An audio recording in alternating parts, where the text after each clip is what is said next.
প্রিয় হাবিব বলেন, আফজালুস সিয়াম বাদা রমাদান শাহরুল্লাহিল মুহাররম, রমজানের পরে শ্রেষ্ঠ রোজা হইল মুহররমের রোজা।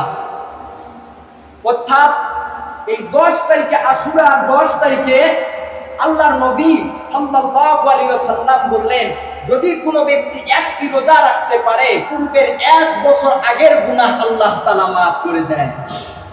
আল্লাহর নবী যখন মদিনার মধ্যে আগমন করলেন, আল্লাহর নবী সাল্লাল্লাহু আলাইহি ওয়াসাল্লাম যখন মদিনার মধ্যে গেলেন, মদিনার মধ্যে যাওয়ার পরে দেখতেছে ইহুদিরা রোজা পালন করতেছে, মুহররমের রোজা দেয়। তারা তো এইরকম ভাবে রোজা দেয় না, তারা ভিন্ন রকম ভাবে।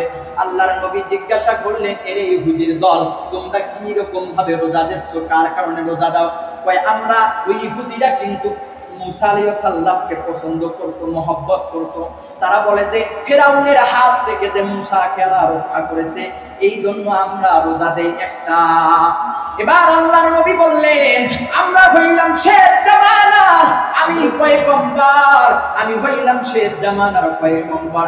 আমি মুসা আমার ভাইকে ওই ইহুদিদের চাইতে বেশি মহব্বত করি, আমিও এই জন্য রোজা রাখবো। এই জন্য আল্লাহর নবী বললেন, সুমু ইয়াউমাল আশুরা খালিফুল ইয়াহুদ, হে আমার উম্মত, তোমরা মুহররমের দিনে রোজা রাখো। তবে হ্যাঁ, ইহুদিরা একটা রোজা রাখে, তোমরা যদি পারো তাহলে, যদি না পারো তাহলে একটি রোজাই রাখবা। আর যদি পারো, তোমাদের সামর্থ্য থাকে রোজা রাখার, তাহলে হয়তো 9 তারিখ, না হয় 10 তারিখ, না হলে 10 তারিখ, না হয় 11 তারিখ, তোমরা 2 দিন রোজা রাখো। এই 2 দিনে যদি তোমরা রোজা রাখতে পারো, আল্লাহ তাআলা তোমাদের পূর্বের গুনাহ খাতাগুলো মাফ করে দিবে। রোজা আশুরার রোজা পালন করার জন্য তৌফিক দান করে দেন। সকলে বলে আল্লাহুম্মা আমিন। এই বলে আমি আমার সংক্ষিপ্ত আলোচনা এখানে শেষ করতেছি।